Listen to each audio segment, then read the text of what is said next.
I now call on the representative of Indonesia.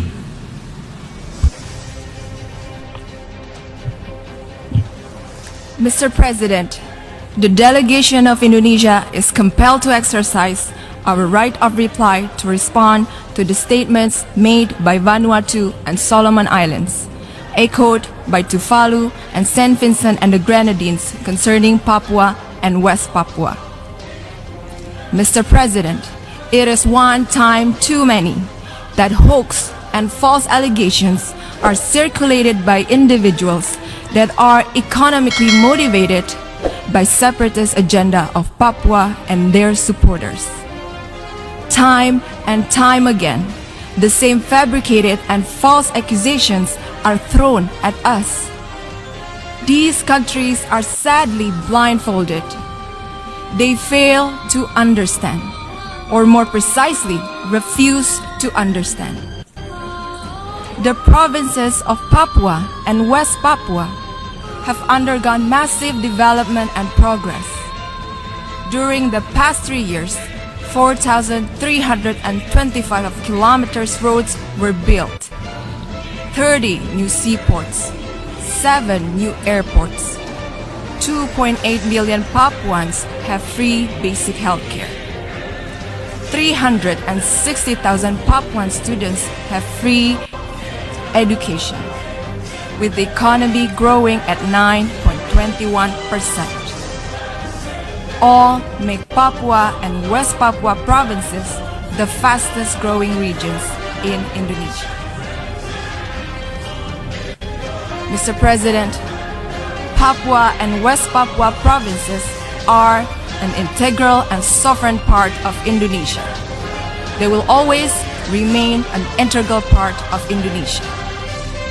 These countries were foolishly deceived by individuals, I repeat, by individuals with separatist agenda to exploit the issue of human rights. If human rights are at the heart of the issue, why were these concerns were not raised in the appropriate forum, namely the third cycle of the Universal Periodic Review of Indonesia at the United Nations Human Rights Council?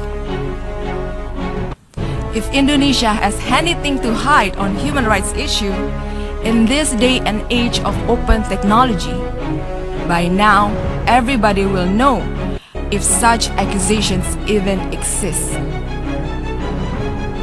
Mr. President, Indonesia fails to understand how countries continue to support activities of separatism in other countries.